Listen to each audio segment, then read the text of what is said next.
Meskipun di tengah pandemi COVID-19, pihak manajemen Rumah Sakit Umum Daerah Dr. Henrikus Fernandes Larantuka melakukan akreditasi rumah sakit. Akreditasi rumah sakit sebagai upaya meningkatkan mutu pelayanan.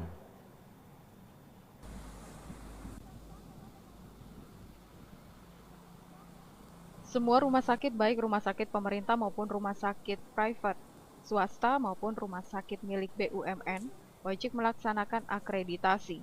Akreditasi rumah sakit adalah sebuah proses penilaian dan penetapan kenaikan rumah sakit berdasarkan standar pelayanan yang telah ditetapkan oleh lembaga independen akreditasi melalui Komisi Akreditasi Rumah Sakit atau KARS.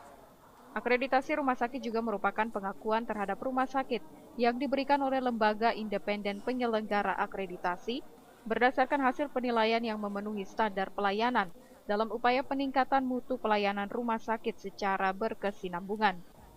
Kepala Bagian Humas Rumah Sakit Dr. Henrikus Fernandes Larantuka, Dr. Paul Lameng menjelaskan, akreditasi rumah sakit selain sebagai upaya pemenuhan persyaratan operasional pelayanan, sebagaimana tuntutan aturan kesehatan, juga sebagai sarana perbaikan terhadap tata kelola organisasi dan pelayanan yang telah dilakukan di rumah sakit selama ini. Sesuai jadwal pelaksanaan akreditasi, mulai dari pelaksanaan simulasi dan persiapan dokumen penunjang lainnya, diperkirakan akhir tahun ini Rumah Sakit Dr. Henrikus Fernandes Larantuka sudah mengantongi hasil penilaian dari Komisi Akreditasi Rumah Sakit atau KARS. Kalau untuk akreditasi kami sedang tahap persiapan dokumen, kemudian pelatihan-pelatihan juga. Setelah itu kami sedang melakukan rapat evaluasi semua. Direncanakan akhir Agustus ada survei simulasi dan survei akreditasinya itu nanti di akhir tahun, kira-kira November atau Desember. Akreditasi ini kalau ngomong soal kelompok kerja terbagi di 15 kelompok kerja, mulai dari fasilitas, SDM, alur pelayanan semuanya. Terkait dengan akreditasi sendiri terhubung dengan mutu pelayanan. Jika rumah sakit akreditasi, maka boleh dibilang mutu pelayanannya terstandarisasi seperti ini.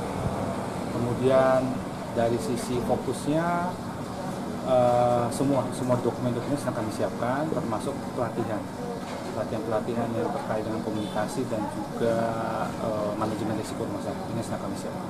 Komitmen kami sangat kuat, semuanya bersemangat. Ya, kami harapkan jika sesuai rencana semoga bisa paripurna. Ya, beberapa level, mulai dari yang perdana sampai tertinggi paripurna. Tentu fokus kami targetnya paripurna.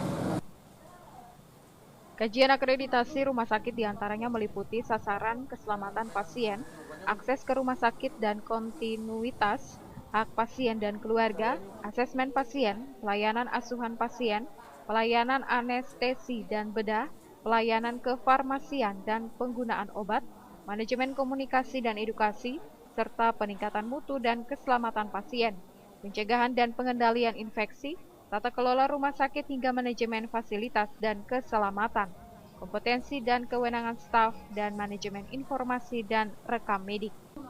Patmanwerang, TVRI NTT.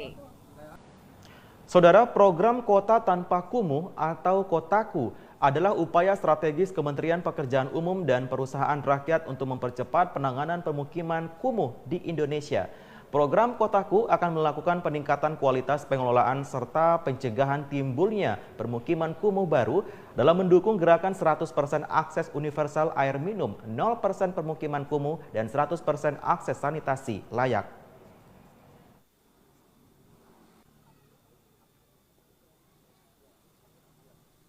Ketua Pelaksana Pembekalan dan Sertifikasi Infrastruktur Berbasis Kompetensi, Riko Prasetyo menjelaskan, dalam rangka menyempurnakan hasil kerja yang sesuai standar, maka program Kotaku menyelenggarakan pelatihan tukang yang bersertifikat. Pelatihan tukang yang bersertifikat bertujuan untuk membentuk pekerja konstruksi yang memahami dan memiliki pengetahuan pelaksanaan infrastruktur. Hal ini penting agar pembangunan dihasilkan berkualitas baik serta sesuai dengan standar. Kegiatan pelatihan diawali dengan pemeriksaan kesehatan menggunakan termogan hingga pelaksanaan rapid test bagi setiap peserta yang ikut dalam kegiatan pelatihan. Program ini berjalan atas dasar amanat Undang-Undang Nomor 2 Tahun 2017 tentang jasa konstruksi, di mana amanat undang-undang tersebut mensyaratkan untuk tenaga kerja konstruksi harus diwajibkan untuk bersertifikat. Nah, kegiatan kali ini di Kabupaten Flores Timur ini berkaitan dengan kegiatan yang akan dilaksanakan berupa program Kotaku. Jadi infrastruktur berbasis masyarakat, program Kotaku. Nah ini proyek ini sebelum berjalan, maka kami dari Balai Jasa Konstruksi Wilayah 4 Surabaya, Direktorat Jenderal Bina Konstruksi, Kementerian PUPR mensertifikasi tenaga kerja konstruksinya atau tukang-tukang yang nantinya akan bekerja di proyek Kotaku di Kabupaten Flores Timur ini.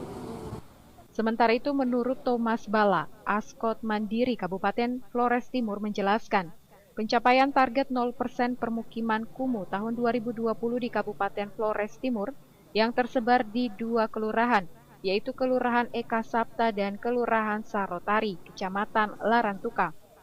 Manfaat dari program Kotaku bagi masyarakat adalah meningkatkannya akses masyarakat terhadap infrastruktur dan pelayanan permukiman perkotaan di kawasan kumuh, seperti akses drainase, air minum, pengolahan persawahan, pengolahan air limbah, pengamanan kebakaran, dan pemanfaatan ruang terbuka hijau.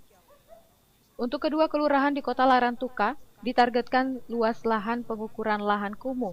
Pengembangan wilayah program Kotaku mencapai 7 hektar, yang meliputi 4 hektar di wilayah Kelurahan Sarotari dan 3 hektar di Kelurahan Eka Sapta, dengan alokasi anggaran per masing-masing kelurahan mencapai 1 miliar rupiah. Untuk implementasi kegiatan program Kotaku di Kabupaten Flores Timur, itu dalam hal sesuai dengan arahan dari RPJMN, yaitu dengan gerakan 100% mencapai akses air minum yang layak, 0% luasan kumuh berkurang, dan 100% tercapainya sanitasi yang layak. Berarti dalam tahapan kegiatan untuk BPM tahun 2020 ini, itu tersebar di Kelurahan Sarotari dan Eka Sapta. Itu orientasi kegiatan adalah penataan infrastruktur lingkungan. Kerjasama dan peran aktif masyarakat, tokoh masyarakat, dan pemerintah daerah setempat dalam upaya memperluas cakupan dengan melanjutkan sekaligus mewujudkan kota tanpa kumuh sangatlah penting. Patman Werang, TVRI NTT.